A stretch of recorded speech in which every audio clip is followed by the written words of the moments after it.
Hello everyone, welcome back to my mini blog. So অনেক দিন পর একটা মিনি ব্লগ বানাচ্ছি। তো আজকে গিয়েছিলাম একটু মামার বাড়িতে, আর মামার বাড়ি থেকে এসে খেয়েছিলাম এই বারবান বিস্কুটটা। তারপরে স্নান ধান করে খাওয়া দাওয়া কমপ্লিট করে নিয়েছিলাম, আর তোমাদের সাথে শেয়ার করছিলাম যে আজকে মেঘ আর রোদ একসাথেই উঠেছে। মানে কি হবে, আজকে বৃষ্টি হবে না রোদই থাকবে, এরকম গরম সেটা বুঝতে পারছিলাম না। তারপর আবার নিচে চলে এলাম, নিচে এসে খেয়েছিলাম এই তরমুজগুলো। সবকটা খাইনি, আমি জাস্ট এই একটা টুকরোই খেয়েছিলাম। আমার একদম ভালো লাগে না তরমুজ খেতে। তারপরে আবার বিকেলবেলা ঘুম থেকে উঠে চলে এসেছিলাম আমার বাড়ির ছোট্ট বাগানে।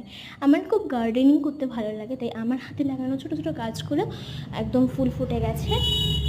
আর আমি এগুলো হচ্ছে কমন ফুল, এগুলো তো ফুল ফুটলে আমার খুব ভালোও লাগে, এই ছোটো ছোটো ফুলগুলো নয়নতারা টয়নতারা।